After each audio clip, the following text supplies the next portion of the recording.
Sir এটা আসলে প্রতিষ্ঠানের ক্ষেত্রে, এটা ক্লিয়ারলি আইনে বলা আছে যে প্রতিষ্ঠানের ক্ষেত্রে। ঠাকুরগাঁওয়ে আন্তর্জাতিক তথ্য অধিকার দিবস 2024 উদযাপন উপলক্ষে রাষ্ট্রের মূলধারায় তথ্য অধিকারের সংযুক্তি এবং সরকারি খাতের অংশগ্রহণ নিশ্চিতকরণ শীর্ষক আলোচনা সভা অনুষ্ঠিত হয়েছে।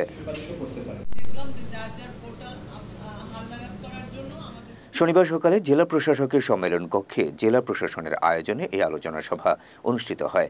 আলোচনা সভায় সহকারী কমিশনার ও এক্সিকিউটিভ ম্যাজিস্ট্রেট মোহাম্মদ তারেক হাসান তাহসিনের সভাপতিত্বে প্রধান অতিথি হিসেবে উপস্থিত ছিলেন জেলা প্রশাসক ইসরাত ফারজানা।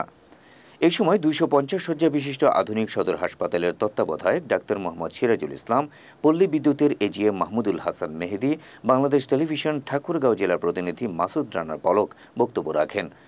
সভায় অন্যান্যদের মধ্যে আরও উপস্থিত ছিলেন সহকারী কমিশনার ও এক্সিকিউটিভ ম্যাজিস্ট্রেট মোহাম্মদ ইমরান হোসেন, রুহুল আমিন, মোহাম্মদ নাইম আশরাফ সহ বিভিন্ন দপ্তরের প্রধান ও গণ্যমান্য ব্যক্তিবর্গ।